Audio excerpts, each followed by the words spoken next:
PodcastOne presents the Steve Austin Show Classics. Get right back to, I'm fixing to ask Post Malone about touring, but he asked me a question. I don't want to be just me grilling him. What's the question you had? How did you come up with the leg brace? I had to. I was playing football at North Texas State University. It was run down on a kickoff return or a kickoff, whatever it was. I was on the kickoff team, and the dude I was supposed to block, I hit him and he hit me, and as soon as that happened, my left knee just went down, and I just felt the pain. I was laying face down on the turf, and I was like, God dang, something ain't right. I tore my anterior cruciate ligament, and doctor looked at me, and he said, hey, man, your PCL is pretty strong. I don't think we need to replace it. We'll just rehab you, and you'll be good to go. I didn't know anything about no surgeries or no knee problems back in the day. I was a kid, 20 years old, playing football, bulletproof. You know the deal. Right. And so anyway, I came back the next year and started all 11 games of defensive end, and then I got into the business of pro wrestling. I was working on a freight dock, loading and unloading trucks, driving a forklift, saw a commercial on TV, got in the business, jacked up my knees several more times. How does that go? How does what go? You just see a commercial and you go try out or something? Well, I was living in Denton. That's 35 miles from Dallas. And so I would go down to the Sportatorium, which George Jones used to perform there. Right. All the people way back in the day, Elvis performed there. But that's where they used to wrestle at World Class Championship Wrestling. And I'd go down there, me and my buddies, drinking beer, throwing shit at the wrestlers, and having a good time. And I was driving a forklift. My scholarship ran out, and I was just working a regular job, manual labor. And one guy, a gentleman, Chris Adams, came out with this commercial for a wrestling school. I said, man, that's my in right there. Remember I told you I couldn't be a musician. I had no music ability. So I followed pro wrestling since I was 7 or 8. And so I went down to school. And then after, going through the school for 5 months, had my first match. And, dude, I don't know how it is for you, like when you're trying to put beats together at a very young age, you're doing shit and you think is good. And you think it's good, but when it really comes down to it, it ain't worth a shit. Well, when you're wrestling, you're green as hell, and so you got to learn the chops, learn the trade, and then all of a sudden with repetition, matches, you start getting better. Maybe kind of along the same lines as you. Anyway, so I finally got a break, but I tore all the ligaments in my right knee, and tore them all in my left knee, and so. At first, I just had that left knee brace, and then when I jacked up my right knee, I had to put on that second one. Double. It was at a pay-per-view in Minnesota, and the governor, Jesse Ventura, was a special referee of that match. And I remember when I walked out that night, it was the first night I'd ever walked out with 2 leg braces on. I thought, man, because I remember Bam Bam Terry Gordy used to wrestle with 2 leg braces on. I said, man, that looks like he's in pain. I wasn't in any pain. I just had real loose knees. Right. So I felt real self-conscious about it that night, but I worked through it, and then it was almost like it became a part of who and what I was. Right. The black vest, the black trunk. Yeah, I was like a machine. Right. And a whoop-ass machine. And so they were necessary. I didn't wear them for the looks. I wear them because I needed them to function. Right. And I was out in my yard next door just a couple years ago, and I turned in the grass, and my left knee just kind of just separated like that, and I said, you know what? It's time to get this shit fixed. So I had an ACL and PCL from cadaver ligaments grafted in and got the left one fixed. My PCL is still intact over here on my right knee. I don't have an ACL, so I'm not going to get it fixed because it's solid. But now, dude, in regular life, I don't need nothing. I'm not in any pain. But that's the story behind the leg braces. Right. It's crazy. But it worked for me. It ended up being part of the uniform, as I would call it. Let me ask you a question. Mm-hmm.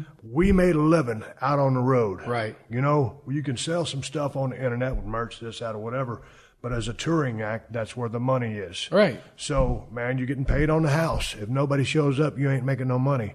And you probably ain't going to sell no T-shirts or caps or whatever. So how often are you on the road now?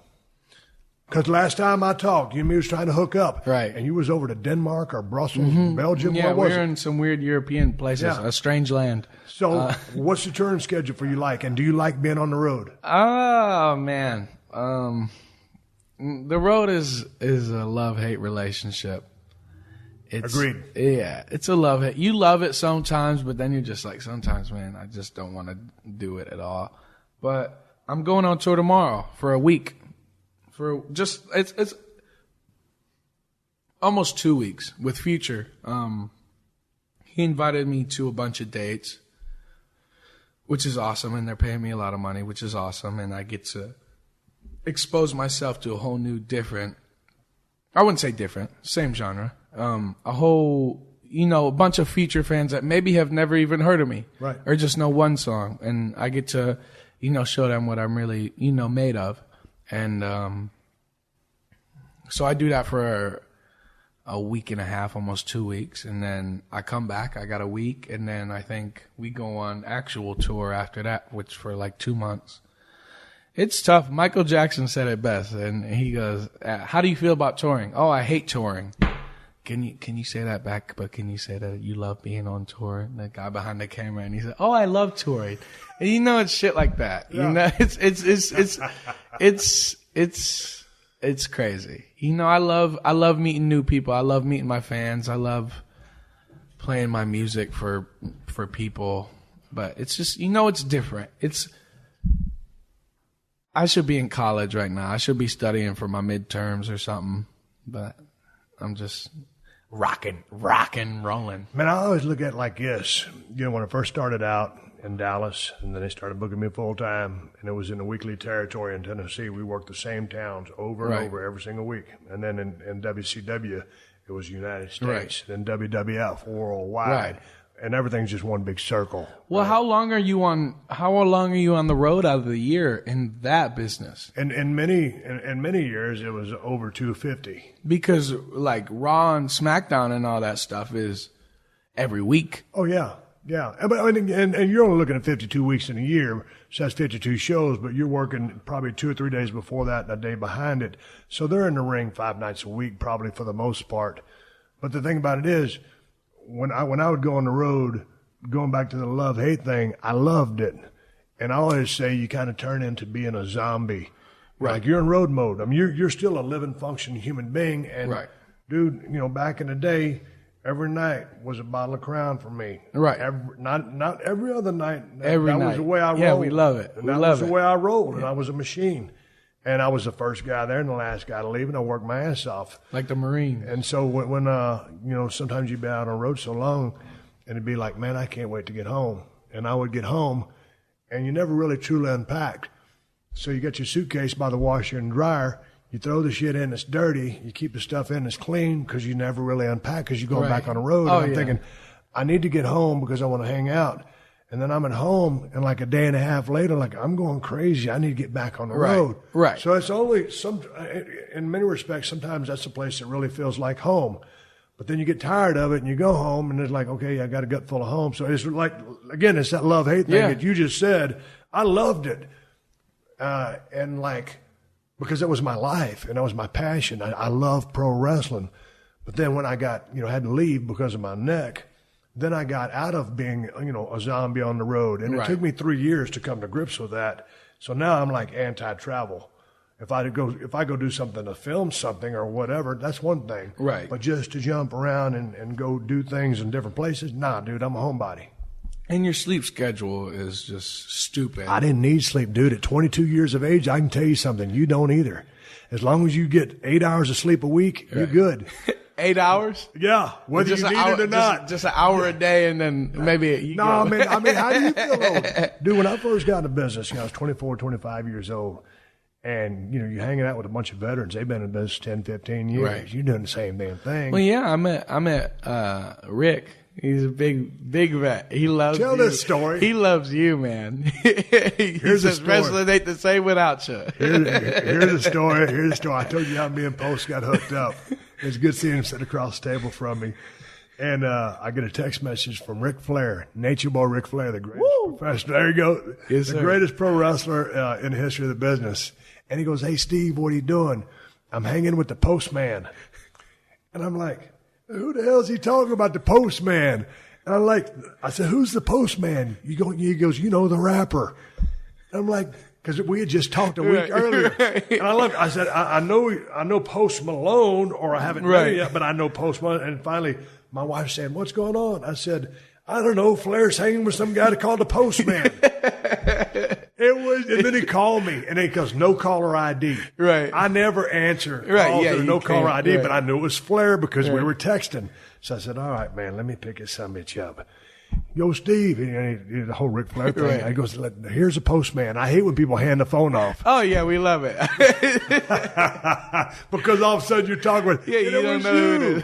I was like, oh, okay. I tell you what, he still goes crazy. He's a good guy, man. Oh, man, Flair's the best. He's a wild man. You talk about, I don't think a guy's ever met a stranger. I mean, he's a people person. He was I think he's the greatest of all time. Right. I mean, they just voted him the swaggiest of all time, swaggiest athlete of all time. Man, I love it. Yeah, Flair, he's the greatest of all time. Yeah. Man, I tell you what, man, they call him the Nature Boy. Woo! Was he doing that at the bar? Yeah. This is walk. He's killer, man. Hey, tell me this: when you go on tour here, after you get back off the one you're going on tomorrow, will you be headlining that? No, that's what I'm opening up for Future. Okay. So, Future's here. He's doing stadiums or like arenas and stuff. So I have a 30-minute set, but I'm just blessed that he invited me. Hey, tell me about your stage show, because I'm not going to drop any names, but a lot of stuff I see today that not rap related, but kind of pop. The people that are in pop now and 10 years ago, dude, if they didn't have a dance routine, they wouldn't have an act. And are you lip syncing? No, not any. So a big thing in hip hop is that a rapper will play the MP3 of their song. Yep. And their mic will be on, and they'll just rap to it. Right. But I didn't really want to do that. So I just have, like the 2-track, which is the beat, and then I have my harmonies on there, and then I sing the leads throughout the whole thing. Right. So, and I think that's really it really connects the audience. So you can mess up. It brings an element of being human in there instead of just you could stop and just breathe for a minute and do whatever you want. So I just wanted to, make it really relatable and really human, and we're all just people turning up and having a good time. Well, what I like to see, or what I like to hear, because man, when I'm listening to music, I like to feel the music. Right. I don't just want to look at it. But so many people, I mean, if it wasn't for a dance routine, they wouldn't have an act. Yeah. I'm like, man, come on. It's crazy. No, it's important to have a good, if you can't sing your songs the same way you do on the record, it's just not good. But so many people get away with it because, they have pyrotechnics and flying spaceships in the background, big old monitor. But I mean, I really like to keep my stuff really super simple. For this tour, we're gonna have. I designed my set kind of like a roadhouse, so it has the swinging doors on the side. It's super cool, and I think we're gonna have a super very baller VIP section to where it's just a round table with bar stools where fans can sit there and watch the show from side stage and just be a part of the scenery and the humanism of it. And I'm going to play some guitar. I'm going to sit down and do some acoustic stuff on this. And it's just going to be super cool. I don't want to overproduce it. I really just want it to be me and the music. Plus, not to mention, I'm not super baller yet. I can't have a flying UFO bring me on stage and just with smoke and just fly down like that. Yeah.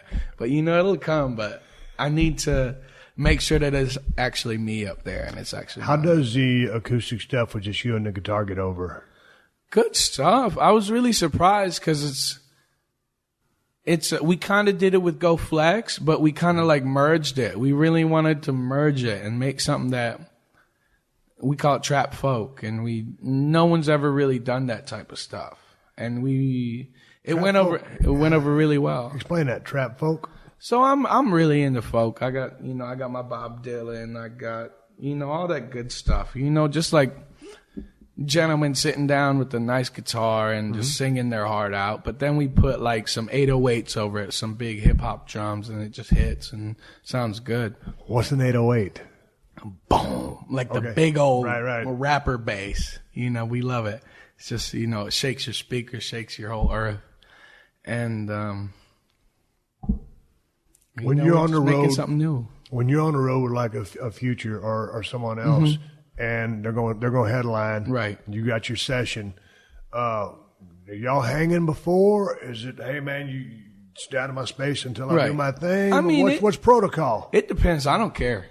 If someone, all my, like last tour I went on, we had Larry June opening, and we hung out like every day, and we just had some drinks and turned up and got ready for the show. Because that's what it is. Really, for me, I wake up 2 hours before the show. I'm still in my underwear. I'm pounding beers, doing beer bongs, and then I get dressed 10 minutes before the show, and then I go on. So it's really super open. I still get nervous, super nervous. Like, really? I'm very shy. I can't perform unless I've had a couple of beers. I'm very, very, very shy. Like, I'm very reclusive and very just like, I'm not the same, and it's going out in front of 2,000 people is hard. I know you understand going out in front of 20, and it's tough. It never gets easier either. You always walk out, you get them butterflies. But how do you feel once you get out there, man? You got that great response, right? And everybody's in the groove that you're singing, and right? They're digging what you're doing. Right. Now, then do you just like swell up and like, hey man, that's the good stuff. So usually there'll be everybody's vibing, but especially on like a ticket where I'm not headlining, they didn't come there just to see me. You have to find those super fans that really did come here just to see you, and they're turning up, and then you look at them and sing the whole song with them, and that'll give you the motivation to just rock and roll, and you give them a show that they'll never forget. Let me ask you, man, you talk about being on a bill where maybe they came to see the headliner, right? And you're an opener, and yeah, there's fans of yours out there, right? But some of them have never heard of you, right? Or aren't a fan, and you don't get the response that you think you're going to get. And I'll draw a parallel. Many times I went out there as the new kid in town and new kid in the territory, and man, I make my entrance, and I'd hand a guy a cassette tape.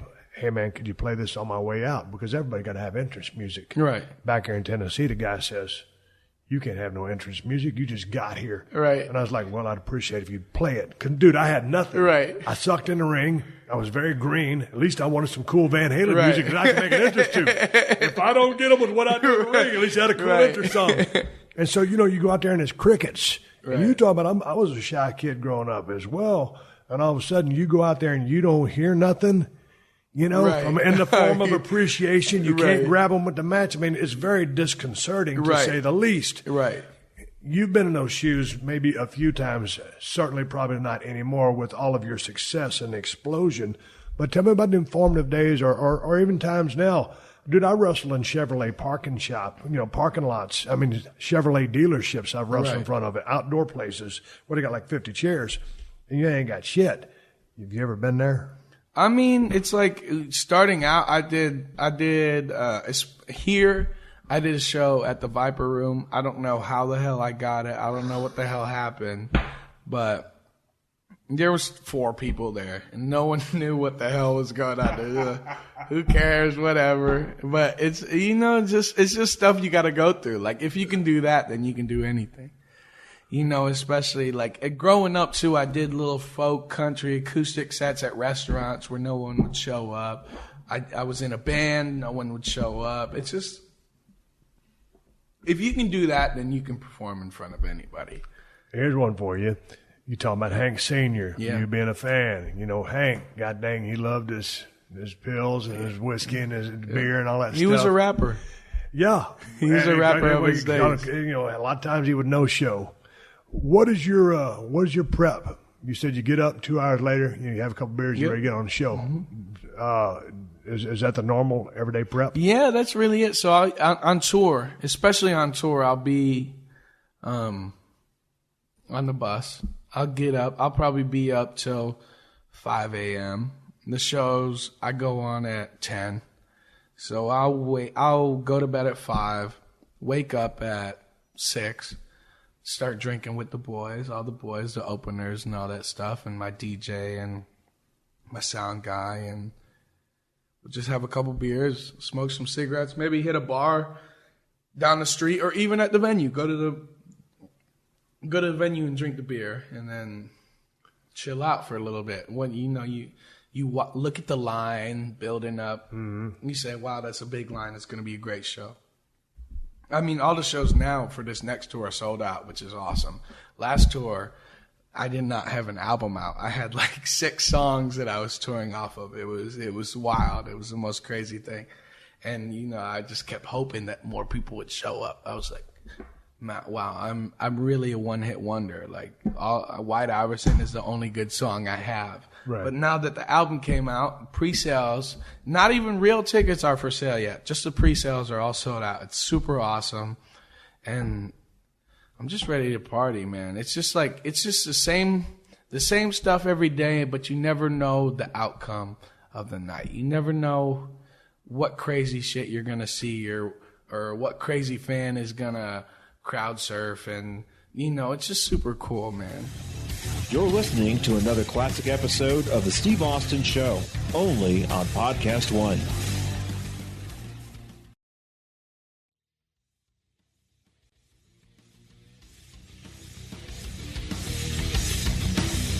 In that prep to get ready for the show, you ever cross the line to the point of no return where you're so jacked up, bombed, that you can't perform? We love it. Yeah. I know. Sometimes the crowd does not love it. What happens when you go too far before the show gets on because you just get caught in the party groove and all of a sudden it's time to go and you're a little hammered? I've never thrown up at a show. You've never thrown up, but I've never you singing on key or you on time? There's been some times where I'm just, especially it happens a lot out here because we do the observatory up in, what is that, Orange County? Yeah, Santa Ana. Yeah, Santa Ana, and we do that, and every time, man, hammered. Every time I walk out with no shoes, I don't care. It's just like, it's a super cool show. And last time, I almost fell 6 times. It was but that's the most fun show. And the fact is that even no matter, this is my life. I do this every day. So no matter what, I can throw down. I'll put on the mic. Even if I have no breath after the show, even if I pass out after the show, these people came out to see me. So as hammered as I am, I pray to God that they're all the same level hammered as me, and I'm going to sing my ass off. So, I know you feel the same way. Did you drink a lot before the matches? Oh, man, no, because it's so physical out there. A couple times I rode down the road with a good friend of mine, and we drank a 6-pack for a match, and then it's like, nah, you know what, that wasn't a good idea. Right. So, no, I stayed away from it. But, as soon as it was over, it was on. Yeah. And you got to remember sometimes when we start doing that beer drinking stuff, man, they keep throwing me that How did beers. that start? I can't even remember. Yeah, how did that start? And people say, the beer guy and the dexterity. I know, but I got to give a shout out to Sandman, who started it in ECW. Now, he was the one who was banging them off his head. I just clacked them together and started drinking them. So it wasn't to copy Sandman because he was the first guy that did it. And right. I don't know if some fan had one ringside and I started drinking it or how it was born, but all of a sudden, all I remember is catching a bunch of beers. Right. They would bring them, right. And we would rotate through different beers. Coors Light, Bud Light, right. Miller Light, and then Busch Light, Natty Light. Right. And just because I didn't want to stick with one beer to give them too much pub. Right. And then Vince started the XFL, the old football league back in the day, and they were a Budweiser sponsor. And I wasn't a big Bud guy. I drank my share of Bud Light. Got my Anheuser-Busch but I wasn't big, right here. Budweiser, and I was like, God dang, this stuff's going down a little bit harsh. Bottom line is, by the time you get through busting your ass physically for 15 to 25 minutes, and you start pouring beer down on an empty stomach after all that shit, I got a good buzz. So you don't eat before the match? No, man. We might have had a burger or something or a chicken breast on the way to the building. I can't eat before. I feel so just lethargic and just like. You can't go out there with just cramming your face full of food. So you go out there pretty much ready to go. You're ready. Right. You're ready. You're hungry. Yeah. You're hungry. You're ready like to an rock. athletic contest. Yeah, yes. Exactly. So you go out there and you're pouring down all them beers, and so man, I always tell people towards the end of my career, man, I was drinking for a living and wrestling on the side because that's what it turned out to. Right. But it was fun. I was going to ask you, with as much touring as you're doing right now and all the obligations that you have, is there a special lady in your life? Are you able to have a relationship? Where are you on that spectrum at the young age that you are? Yeah, man. I have a girlfriend named Ashlyn. We've been together for like 2 years. It's good stuff. It's good to have someone, that supports you. It's good. Traveling is hard. Life is hard. It's all hard to stay super. There's in the entertainment business, there's no perfect relationship at all. It's just a lot of work. It's just a lot of respect that you need to have. So we're just working on stuff. How about you? Eloquently articulated by Post Malone. Very, very eloquent. You talk about riding on the edge of a lightning bolt. Dude, I know what's up. It's tough. It's hard, man. Yeah. There's a lot that. Dude, I ain't got 3 divorces for no reason. You know what I'm saying? That's very baller of you, though. Yeah. So, been around the horn a few times. Come on. Yeah. You ever need some advice from a PhD guy? Love it. We love Give me a yell. Yeah. Goddamn, I better call Steve. I could probably answer Steve, none of your questions as far as music goes, but as far as anything else, I might be able to help a brother out. We need it. I'm a little boy in this business, man. What? Come on, man. You're a savvy veteran. Let me ask you a question. When is that second album going to drop? Before the end of the year. It's hard because they got me running around the country and in Europe and everything crazy, but I have songs, and I honestly think this next album is going to be better than the first. The people are going to be like, wow, this is such a perfect album. He's perfect. He's so awesome. He's so handsome and very smart and very cool. How is this next album going to be cool? But I think this next album is going to be better than the first. And I'm really excited to put the music out, and it'll be out before the end of the year. God dang, man. That's a confident statement. Because I love the first album, and it's got so many hundreds of millions. I do watch all the stuff on YouTube. I've got it right here on my phone, and I've been jamming to it. I mean, that was an awesome album. Thank you. So you're not worried about a sophomore slump. You feel that good about the new stuff. I'm not worried at all. I'm not worried at all. Is it the same vibe or Can you tell me anything about it? It's more experimental in the same way. So, I mean, we got a lot of stuff. I played a lot of guitar on this album. But like I said, you put an 808, you put the hip hop in it, and it just hits in the same. Like, we got Tommy Lee playing drums on a track.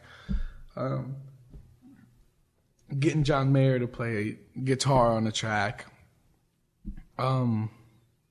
Just a lot of different stuff, but it will still resonate with the hip hop audience, but open it up to a whole new audience. So I think we can have a number one hit in hip hop, and I think we can have a number one hit in alternative, and I think we can just really just fuck it up, like just go crazy, I think it's going to be I think this next album, it's called Beer Bongs and Bentleys. Mm-hmm. I think it's going to be and that's your handle on Twitter. Yeah. It's going to be I think this is going to be a very important album.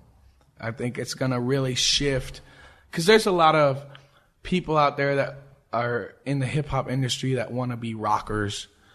That want to, wear a band t-shirt that don't know the songs from the band.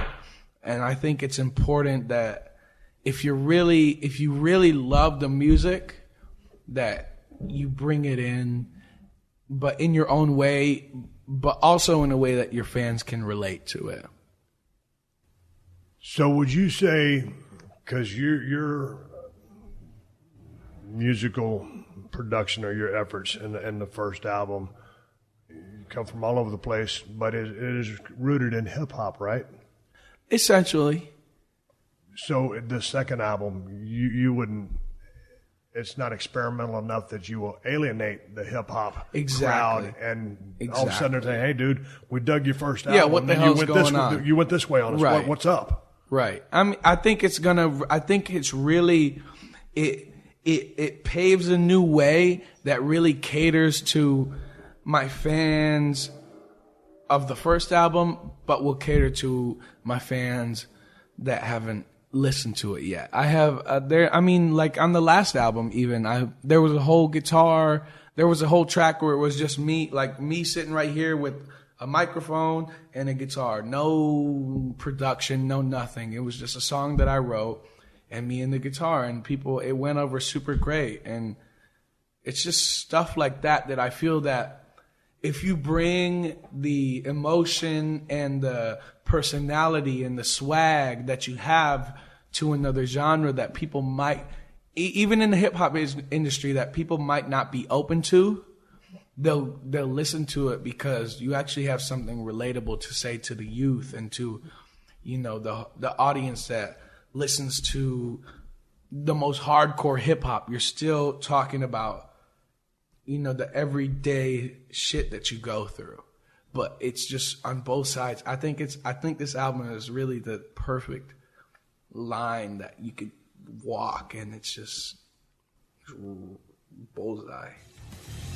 You're listening to another classic episode of The Steve Austin Show, only on PodcastOne.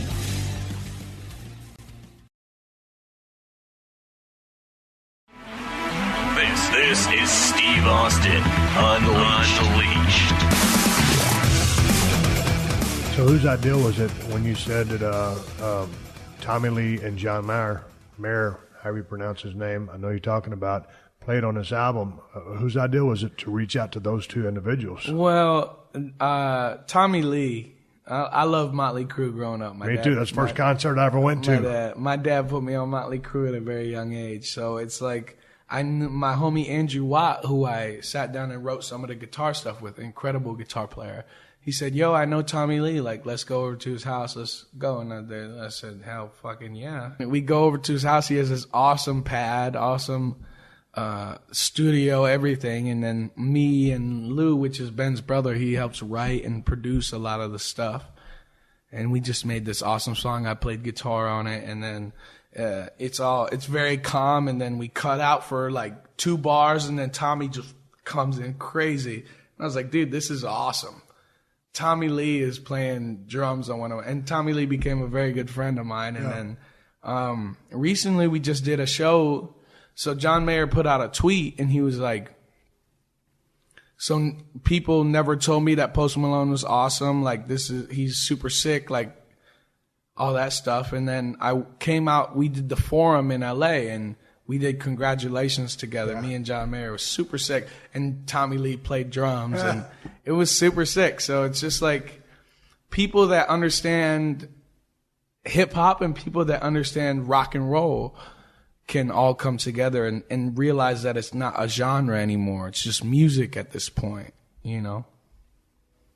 Super sick. What's next? I don't know.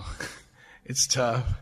It's tough. I just want to put out this album. I'm really excited, and people have been waiting for it for a long time, and my label's been waiting for it, but they got me running around, so I just want to...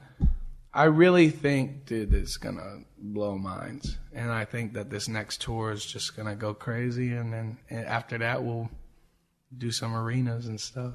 You got a chance to... we have the opportunity to come together here in my house and shoot the breeze, and... hell, I'm surprised you know who I was. And I started following you as soon as I found out about you. It was like I've been blown away. So we're just shooting the breeze on a podcast. But with all the obligations to get the word out, the promotion, to talk about the concerts, to talk about the records, right, to talk about all that stuff, how are you with that? Like I said, I've seen you, with Peter Rosenberg and all those things. You dig going to the places and talking to people, or is it like just a necessary evil, things that you must do, or you enjoy the process once you get started? What's your flow on that? That's a great question. It really depends. It depends on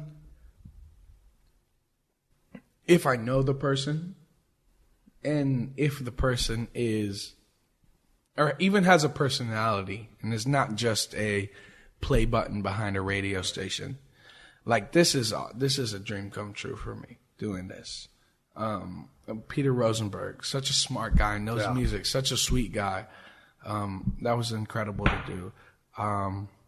It just depends, man, because a lot of people ask me the same questions over and over again, and I'm sitting there playing Xbox, and then they say, "Wow, you gotta leave in 2 hours to go do some radio interview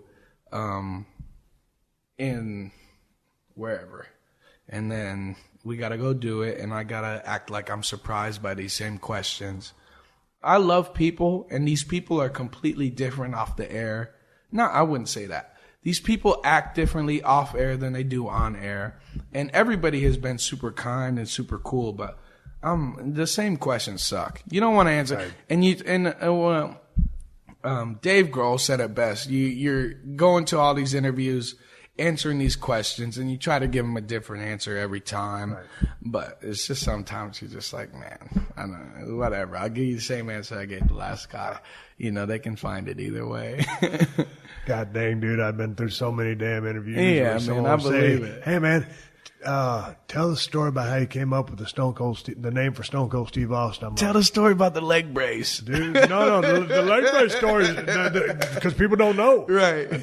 College. Right. And dude, I mean, a couple of times I blew that knee out working with a guy you've never heard of, but who should be in the Hall of Fame, superstar Bill Dundee in Tennessee. And working with him. And dude, back in the day, as probably it was for you when you were coming up, dude, if you didn't work, you weren't going to make no money. So you just didn't have the money to go to a doctor. You didn't have no insurance. So you taped up your friggin' leg like and you went out there and worked. So, I mean, there's a story behind those leg braces. Not everybody gets to hear them because no one really asked me that. Right. But I've told that story about how I got that damn name so many times. It's like, if you don't know it by now, right? Exactly. I'm getting tired of telling it. Exactly. So if you don't know by now, you don't care. And here's the thing, dude. At 22 years of age, you're gonna be answering the same shit for a long time. Exactly. I mean, man, people just want to feel like they're doing something new, but I mean, it's all there. If you want to go to Wikipedia, you'll see all that stuff. Wikipedia is always a good place to start. But if you stick to Wikipedia, you can go read Wikipedia. You and me might as well not talk. Right. But when I did read Wikipedia about you, it said that your vocal style was described as laconic. I don't know what the fuck laconic means. Can you explain it to me? I have no clue what laconic means. But they also said on my Wikipedia that I played like AAA volleyball, and I never played a game of volleyball in my life. I could see you playing beach volleyball. Come on, baby. Yeah, digging one out. Yeah. Ben, can you tell me what laconic means? I have no idea. I got a computer in front of me. Yeah, it's worth a Google. It's worth a Google. You looked up my rapper name, so hey, give me my rapper name while I look up laconic. Let's see what these rappers. Rich Stevie Power Slab, a.k.a. Yo Fist. Hey, man, if you want to collaborate with me, Post, just have your people call my people. No, listen, we can get weird here. How much is a feature? No, dude, for you, nothing. Nothing. Damn. Nothing. That's how I roll. But for a new feature for strange people out there, it's gonna be $150,000. I'm Rich Stevie's manager, so just thank you very much. Hey, a laconic is of a person's speech or style of writing using very few words. Hey, that's not right. I have there's a lot of words in my songs. I don't understand that. How could it be laconic? Because if it was too laconic, you'd be up there humming or it'd be an instrumental. I do not know what has happened. It's super laconic. Ben, there's been a malfunction. Ben's name is Young Laconic. That's his rapper name. I want to call who's the dude that wrote that dictionary? Webster. I want to call Webster up. I'm not talking to my assistant. Siri, call Webster and Wikipedia. Tell him to change the definition of laconic to an awe-inspiring lyric provided by an amazing young artist. Okay, Steve. Here's one for you. I was driving home. Cancel that, Siri. I'm just messing with you. Dude, I was driving home yesterday. I'm filming my show right now, Broken Skull Challenge, right? And so I live out on set because it's too far to drive back and forth. Where's it at? You know, like if you go to 405 North. Texas. Yes. That ain't Texas. It's 50 miles out here. Like you're going to Palmdale. Right. Yeah, I don't know if you've ever been out there. I think that's where we shot the video. Well, it's out there by the Vasquez Rocks. Ah, yes. Okay. Ah, yes. You know the Vasquez Rocks. Everybody knows where the Vasquez Rocks are. Anyway, it's 50 miles from here. So I live out there on location. Right. And so like tomorrow, I'll drive out there tomorrow afternoon to get ready for Monday's competitors, and I come back on Friday afternoon. So I was driving back yesterday, and, you know, dude, I got my headphones in, and you ain't supposed to text while you're driving. I can't stand. One of my pet peeves posts is people texting while they're driving. I can't stand it whenever they do it in my car. So I'm sitting there in the passenger seat, and they're texting, driving driving my car. Oh, dude, I'll say, I said, hey, do it in your goddamn car. Yeah, I'll say, hey, no, you ain't doing that while I'm riding shotgun. Yeah. So, or riding in the back, whatever the case is, or if I'm in the back of the pickup bed. But I was driving home yesterday, so I just hit Siri. I said, Siri, tell my absolutely beautiful wifey, she's wanting to program my phone, that I am at the corner that I live at right over here. I'm not going to mention the name. And she says, okay, ready to send? I said, yes. I didn't check it because I just trusted that Siri had the right phone number. All of a sudden, I got a text message about 20 minutes later from a guy that's in the wrestling business named Marty the Moth and Lucha Underground. And he goes, glad to hear it, Steve, but I won't be there. Martin Casals, he's from Tough Enough. And I was like, God dang, how did you get my absolutely beautiful wife mixed up with Martin Casals? Do I got a speech impediment? Right. Did I stutter? Right. What did I fuck up? It's Dude, so now I'm sending, and it says, I'll show you the text message. When I send a dude a text message that says my absolutely beautiful wife, there's a major malfunction. Shit. Siri sees through it all. She sees through the machismo. Look right underneath that thumb. Read that shit. I am.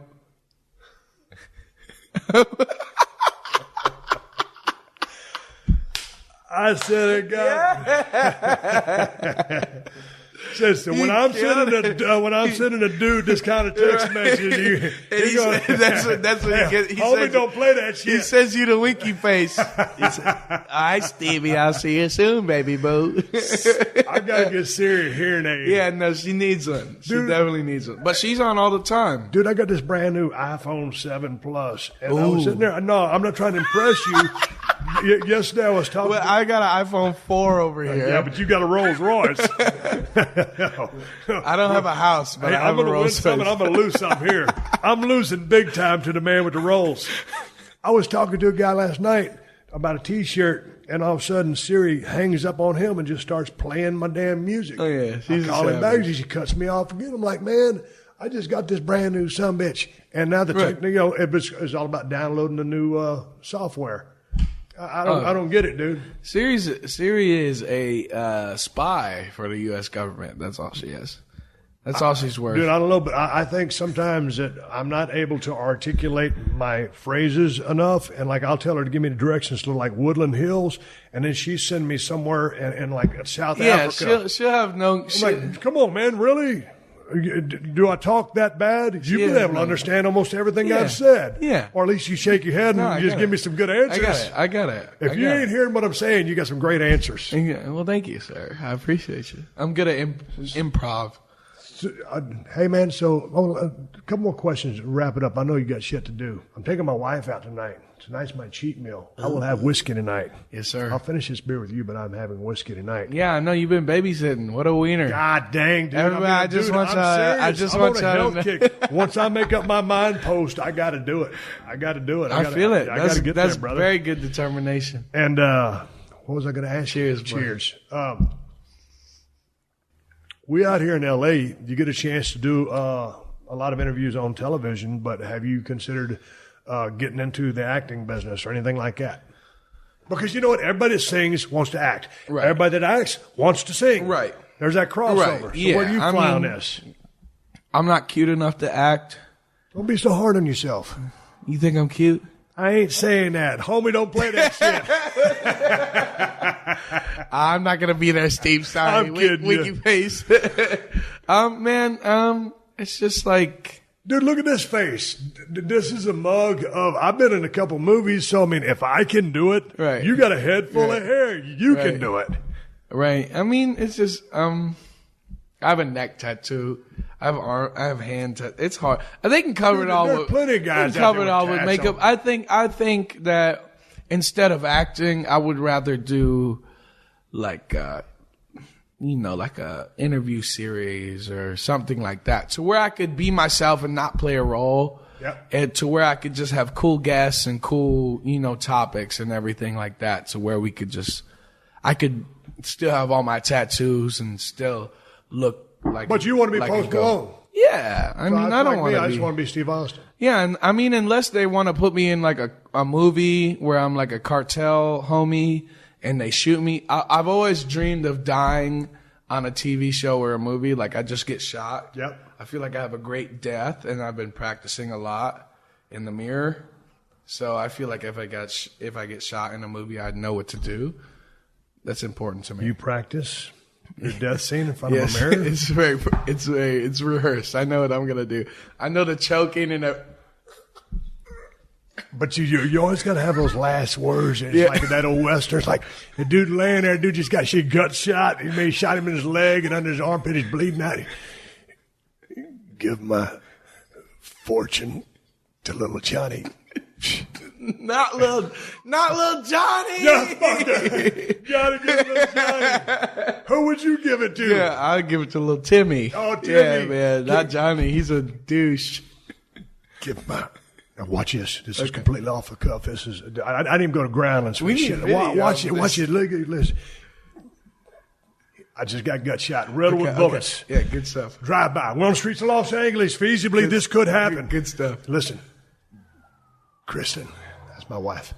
Kristen, give my Bronco to Post Malone. Yes. We love it. This is triple A. Steven This is Spielberg, AAA. George Lucas, This you want is to call AAA. brother up and do a movie? This is I'm the triple guy. A. Yeah. You just tell him put some like face tats, and you could be like the hardest hitman in the game. No, man, I got two tats. I got a skull on my leg, and I got a cow skull and a Texas on the outside that leg. That's all I need, dude. I got a big cow skull on my neck. I just need to get it filled. So when you decided on a cow skull on the neck, which I dig, what made you decide to do that? I don't know. I figured what's a better representation of Texas? But you from New York. Right. But see, You got a New York reference on you? Yeah, I'm from Syracuse. I got a Saltine Indian on my leg. I got New York over here, Dallas over here. I'm about to get my Yankees logo. But I figure I got the Texas flag right here with the Stone Cold skull. I got Stevie Ray Vaughan, everything. But I figure the first place where you done drugs, that's where you're really grown up and you figured out what you wanted to do. You're a full-grown adult. So I figured I grew up in Texas. The only thing I did really in Syracuse is play video games and tried to snowboard in my front lawn, which didn't really work very well. Hold that thought. I got two more questions for you. I'm going to go ahead and record the story. Ben, you're a Post's manager, right? Okay. Exactly. So Ben asked me a question Executive about Steve assistant. Williams. So anyway, because I've told this story many times, but I'm going to record it for posterity's sake, and I need more time on a podcast. We're going to wrap this thing up. I got another question for Post. So anyway, I started off as Steve Williams. I went to Tennessee, and Dutch Mantell, the booker who's running the show, making the matches, didn't even know I was coming into town. The owner didn't tell him. I show up at the Mid-South Coliseum in Tennessee and Memphis. And all of a sudden, he goes, well, what's your name? I said, Steve Williams. He goes, you can't be that here. I said, why not? Because of Dr. Death. He goes, you got 15 minutes to come up with a name. Dude, when you're forced to come up with a new name in 15 minutes, it's going to affect the rest of your future. It's kind of hard, right? A rap name generator. Right. Yeah, I ain't got no rap name generator. I didn't have a wrestler name generator. What do you mean, a.k.a. Yo Fist? Yeah, Yo Fist. So he says, okay.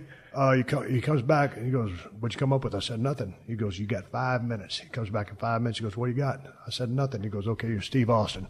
So then he called me Stunning Steve Austin. I turned into a bad guy. Because you're from Austin? Yeah. No. Yeah, he thought Austin in Texas would be kind of cool because I was from Texas. That was his thinking. And it was just a fluke that I was born there. So anyway, I didn't want to be Steve Austin because he was a $6 million man way back in the day, and I don't want to jack his gimmick, right? Yo Fist. And so, anyway, I was Steve Austin, Stunning Steve Austin. And then when WWF hired me from ECW, they wanted to call me the ringmaster because they always like to change your gimmick. And so, man, I went in as a ringmaster for 6 months, and it sucked ass. I mean, that was a horrible gimmick, but it gave me a foot in the door. And then I came up with the Stone Cold thing, and that's how Stone Cold Steve Austin was born. And so I got away from Stunning, kept the Steve Austin. Was ECW? That was USWA. Yeah, it was no, but see, you're a lot younger. I'm older. I got 11 years. I'm 33. Yeah, but you're still a youngster. Yeah. But that's all that happened. But anyway, as I was out taking care of business and Post was taking care of business, there's one other question. I'm sitting across the table from you. You guys are the only human beings I've ever let smoke in this house. Well, I appreciate you. What Thank a you so damn honor. much, man. I'm over getting secondhand smoke, dude. If I check in with a positive checkout, I got a dip too. I'm coming for you. I'm kidding you. Hey, Post, I'm a watch guy. Yes, sir. Do my eyes deceive me, or is that a diamond encrusted Patek Philippe on your wrist? I didn't know you was a watch guy. Dude, are you kidding me? I'm Mr. Watch Guy. Am I correct? This is the good stuff. This is just I traded in my Rolex and my Audemars for this joint. It's good stuff. I'll take you out. What is that? It's Nautilus. Nautilus. Yeah, Patek Philippe Nautilus. Yeah. But it's in the shape of a Patek Philippe. Yeah. No, it's a Patek Philippe. Oh, so I'm right. Yeah. I'm correct. Yeah, you're very correct. I got a good eye, don't I? Fixes glasses. All these damn jewels on here, but I see, yeah. Let's put some light on it. All Let's the see if it bling. looks fucking super baller stuff, man. It's good stuff. I traded that watch cost more than my life. That is definitely some bling, mister. It's good stuff. That's man. awesome. No, it's awesome. It's beautiful. But I love watches. I'm a fanatic for watches, so I just noticed it. I said, man, that dude's he's rocking a Patek. I did. That's very sharp eye. A lot of people think that it's an Audemars, and I used to have the stainless steel Audemars. Yeah, it's great. Diamonds like that. It's beautiful. Yeah. It's the offshore royal oak. But this is the you can't get really much better than the Patek. Yeah. I mean that if I had enough money to get the all rose gold, it'd be $100,000 off rip. Right. But I had to get the rose gold stainless, but I covered it in diamonds anyway. Because you can rock it with silver and you can rock it with gold. It matches with everything. The Audemars offshore, maybe a little more rugged. It's definitely way more. It's way bigger. It's way chunkier. And it has that rubber ring around the bezel so you can just knock it around. You ever get in a bind, this watch can get you out of a bind. Oh, yeah. It's good stuff. Or it could get you held up. Exactly. Not me, though. Come on. I'm with you. I hope someone comes and tries it. Yeah, you can have it. Come on, buddy. I'll go into my trunk. I'll get you the paperwork, buddy. Here's the paperwork right here, buddy. That's a beautiful watch. Thank I just you, wanted to brother. know I saw it. Wow. I got a thing for time and watches. What an eye. What do you got on right now? This right here is a watch that we actually used in a movie, and it's not a fancy brand, but it's a respected brand called Kobold, made in Pittsburgh. It's heavy. And it's got my Broken Skull logo on it. That's badass. I did a low-budget movie in Vancouver, and in the movie, Eric Roberts gave me that watch, and we had 6 of them made. 2 of the other producers have a few of them. I brought 2 of them, and so that's one of 6. It's a badass watch. Dude, it's just basic. Basically, it's a Kobold Arctic Diver, and that's about a $4,500 watch. So it's not expensive. It's just cool. High legibility. With my eyes these days, you see I'm rocking my glasses on top of my damn dome. High legibility. That's what I'm about. Right, we love it. I seen the font on your text messages. Big. Oh, man. Post getting all buzzed up. He's starting to bust my chops now. Hey, when I saw you come in those cowboy boots down the sidewalk, first of all, I said, hey, man, there's something that's taller than it looks on TV. And you said those are Lucchese's. Now, back in my day, if you had a pair of Tony Lamas, you was this shit. Tony Lamas. But you got to have Lucchese's these days. Lucchese's rocking. I just got a, you know Stallion? Who? Stallion. It's the brand Stallion. No. They make boots. So you know Boot Star, right? On Sunset Boulevard. Okay. Or, what is it? It's Sunset. Yeah, it's on Sunset right next to Pink Dot. I got a custom pair made there. They're pink suede Nile crocodile boots. And I get them on Wednesday, and I'm so excited. Hey, will you send me a picture? Yeah. Here's the thing. I've hunted in the Nile River on many occasions, and I've never seen a pink crocodile. I guess. Where did they find this creature? It's very rare. It's very rare. You can only find it on the second Tuesday of every eclipse, of every moon eclipse. You're so full That's of when shit. they come out and play. That's when they come out and do crocodile Dude, shit. those are going to be loud. They better be super dope. Very, very, very loud. I'm going to read this to you. Here's the back of the watch post. Made especially for Stone Cold Steve Austin, special edition, 1 of 6. Now, see, now, that SPECIAL. Now all I got to do is get that motherfucker crusted in diamonds. Very baller. Yes, sir. I'll take you to the right guy. He'll hook you up VBS free. He'll hook you up VBS free. You talking diamonds on me. Now we'll go crazy. I didn't give away enough diamonds, and I'm a diamond expert, too. Yeah, come on. Hey. Ric Flair will tell you. Ric Flair will tell you. He said, You know what? I spent more money on spilled liquor this whole world around. Woo! He'll tell you. You know, one business that always intrigued me was pawn shops. Yeah. You can find something for everything in pawn shops, man. you know, because I've been to my share. That's where I get all my samurai swords.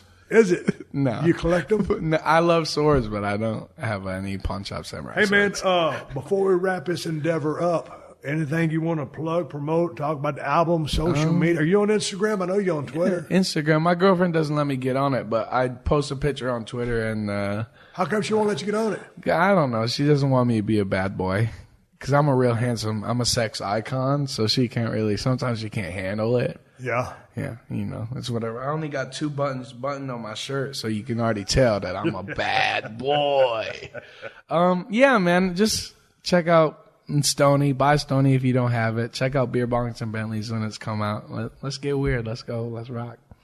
Post Malone, this podcast has been on the fly. What I'm going to do, I'm going to drop this thing on Tuesday and Thursday. I'm going to come in on the same week. It's going to be Post Malone week on the Steve Austin Come on. Show. You dig that? We love it. We love it. We got weird. I was unprepared, but for just two dudes, 2 cats shooting a breeze, I had a blast. Yeah, I had a great time, man. When I get my place all set up over here, bring your guitar, and I will get back on the whiskey, and we will have a drinking and jamming session. How you like that? Let's go. You play drums or bass. I'll try. Country bass is easy. It's boom, boom, boom, boom. You show can me do how that to- all day. Hey, man, you ever hear a band out of Texas? My 3 boys out of San Angelo, Los Lonely Boys. Have you ever heard of them? Take me from this prison, Lord, help me get free. Damn. Hard. 'Cause only... That's the best song of my whole life. Heaven. That's the best song Yeah. ever. That's Hey, the best Henry's song a ever guitar written. playing son of a bitch. Yeah. Yeah. I believe it. Yeah, those are my Where they boys. from? San Angelo. Here. Out here? No, San Angelo, Texas. Oh, yeah. Yeah. Fuck, man. So, They're incredible. yeah. Incredible. I was talking to Henry the other day, and I said, man, dude, why don't you put out no more albums? And he goes, man, people don't really sell albums anymore. I'm like, dude, I don't know what you're talking about. People sell albums all the time. Right. So I don't know what they was up to. But anyway, I wish them all the best. They're real good friends of mine. We got your Instagram covered. We got Twitter covered. What's the name of the first album? Stony? Stony's the first album, and Beer Bongs and Bentleys, which is your Twitter handle. Yes, is going to be sir. the name of the second album. How long did it come up? How long did it take for you to come up with the name Beer Bongs and Bentleys? Because goddamn, that's an instant classic. It took me about one beer bong. I figured, I'm a man of simple taste. So I wanted to make something. Like I said, I got the Luke Casey's on, I got some Levi's, and I got a beer delivery shirt.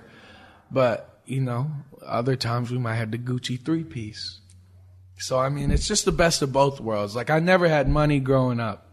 So it's that same simple life, but at the same time you get the baller lifestyle. So I just figured it's the best way to describe me. While you're doing that baller lifestyle, don't forget to portion off a little bit for Uncle Sam, because he's going to come once a year. He comes very. If you don't take care of Uncle Sam, he's going to come get you. Yeah, he comes very hard at Me being a wily, grizzled veteran, giving you some heartfelt Every advice. time I turn around, he's pointing right there at me. Uncle Sam wants you, buddy. Hundreds of millions of downloads on YouTube. God dang, what a cool sound he's got. Post Malone sitting here at 317 Gimmick Street, drinking his beer, and he's going to get in a Rolls Royce and ride off in the sunset. And I'm taking my wife out to dinner. I'm going to have a glass of whiskey and a cheeseburger. Yes, sir. You're talking You're about the goddamn simple right. things in life. They're going to In-N-Out, ladies and gentlemen. No, fuck In-N-Out. I'm Exactly. going. You want the water burger. Oh, yeah, you want that water burger. I'm going to Yes, have one sir. flown in on a Lear. That's Steve Austin. I'm with Post Malone. Yes, Best of luck sir. to you. Thank you, brother. Thank you for joining us for another classic episode of The Steve Austin Show. Please leave a rating and review on Apple Podcasts and tell your friends. For more Steve Austin Show, go to PodcastOne.com. That's PodcastOne.com.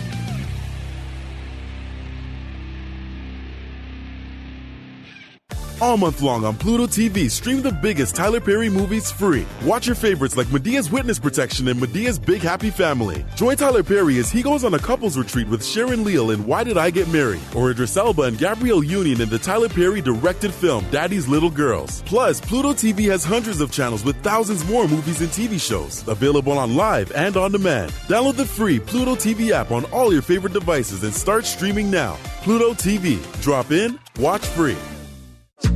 Yo, what's up, guys? This is NBA champion Bobby Portis of the Milwaukee Bucks. Bobby Portis in the Bucks. Inside, Portis for the slam. Here with my brand new podcast, Keep It a Buck. Each week, me, AB, and Barrette. It's your boy Blessed Up AB, man. They call me Baby Tay, they call me Red Tay, they call me Barrette Tay. We'll be talking to special guests from fellow athletes, celebrities, and friends from all walks of life. And we'll keep it a buck. So you saying you better than J. Cole? J. I Cole. will cook J. Cole. J. Cole, nice though. My floater is Hall Not of knocking Fame. your game. They got to watch it guys like Chris Middleton and Giannis, like watching these guys like 300 makes a day. Not, and I'm not talking about just shots. Makes. Just ain't gonna come just because you dreaming about it. You gotta actually make it into a reality. You gotta speak it into existence. You gotta make your daily deposits every day. Lunch meat. Download new episodes of Keep It a Buck every Thursday. Coming soon on PodcastOne or wherever you get your favorite podcasts. Keep it a buck. Peace.